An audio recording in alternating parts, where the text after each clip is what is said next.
Abigail. I'm Hunter. I'm your occupational therapist. You remember me from last time? Yeah. All right. So today we are going to be talking about your emotions. So what I want to talk about first is anger, the emotion of anger, okay? So when you get angry, is this something that just comes on suddenly or does it build up for you? I feel like it just kind of like comes up and like out of nowhere. Like I'll be fine doing my own thing, and then I can't control myself, my emotions, and I just blow up. Okay. So can you think of some things that make you mad? I guess just when people like tell me to do stuff that I don't want to do, like my parents nagging, I need to do my chores or something like that. I guess that just kind of sets me off. Okay. So what we're actually going to do today is a little activity that you can use when you start to feel angry or get overwhelmed. Okay. So this is called 5, 4, 3, 2, 1. And so first, what I'm going to ask you is, can you name the 5 senses? I'll give you the first one. You can see. Okay, so touch, taste, smell, and hear? Yep. Okay. Great. Okay, so we are going to use those in this activity today. Okay. So I actually did it in the theme of softball. I love softball. Yes, yeah. I remember you saying that last time, and I saw that you used to play t-ball, and you'd like to get back to playing softball again, right?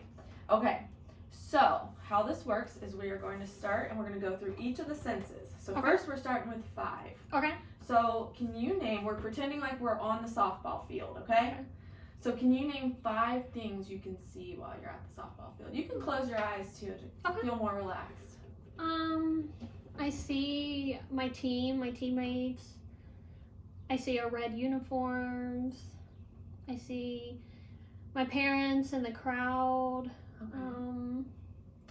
How many more? 2. Two, I think.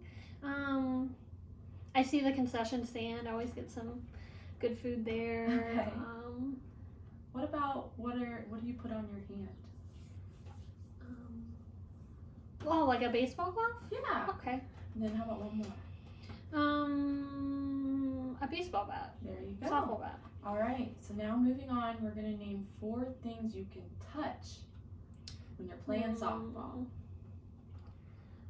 I guess I can touch my equipment, like my softball bat and glove.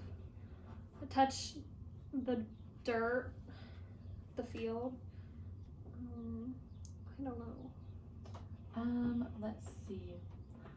Well, you also, what about the bases? If you have to slide. Okay, yeah. Touch the bases. Oh, and then I guess like probably like the metal fence that surrounds the field. Okay. Touch that. We always like hang on to it while we're waiting for our turn in the dugout. Gotcha. Yeah, exactly. Great job. So now, what about 3 things you can hear? I can hear the other team yelling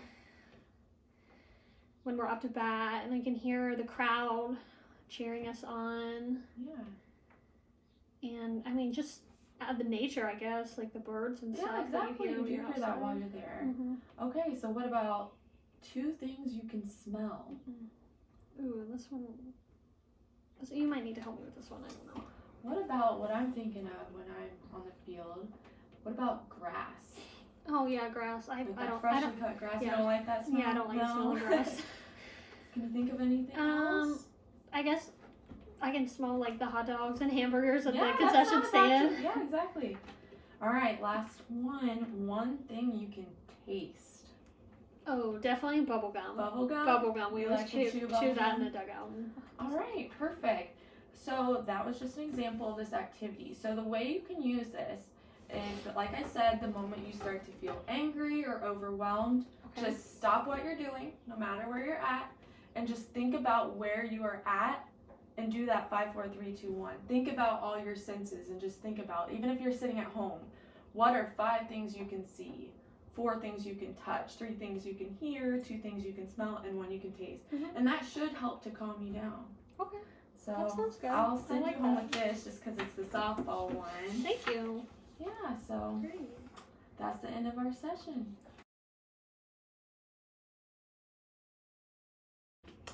Alexis. I'm Mhm. Hunter, the occupational therapist. So we are here to talk about your daughter, Abigail, and Okay. her discharge from our services. Yeah. So she's been doing great, and she's actually met all of her goals that we set at the beginning. Mm-hmm. So we are going to be discharging her from our services, like I said. Okay. But I just wanted to talk to you about some recommendations I have for her Okay. to keep up the progress that we've Yeah. made. Yeah.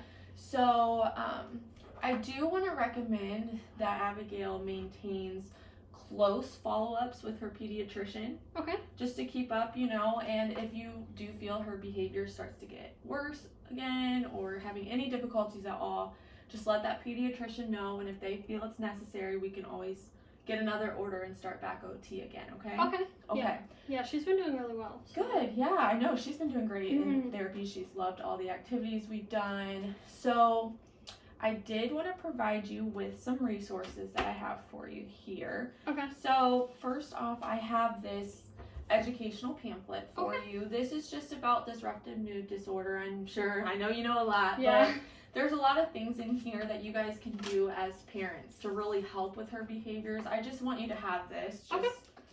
Just so you have that. And then next, I have a list of coping strategies. A lot of these I've already gone over with Abigail, and she really loved the 5-4-3-2-1. Yeah. But there's even more on here past what we did in our sessions. So if Okay. you ever want to give those a try, and she seems to do really well with these, and from what you've said Yeah. this far. So No, definitely. I've definitely seen a just change. there's those, just to give a Okay. reminder to keep up with those. And then lastly here, I have some community resources. Okay. So for recreational activities and social clubs.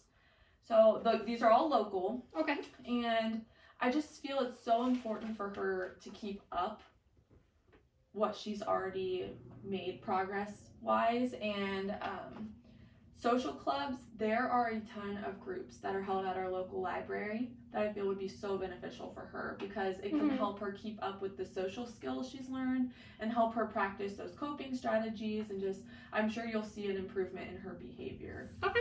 with her peers. Yeah. So I have that for you. Okay. Do you have awesome. any questions for me? I don't think so. You've been really helpful, and I know Abigail has loved coming to OT, and we just really appreciate you. Well, thank you so much. And if you have any questions, please don't hesitate to call me. Okay. Awesome. All right. Thank you. Thanks.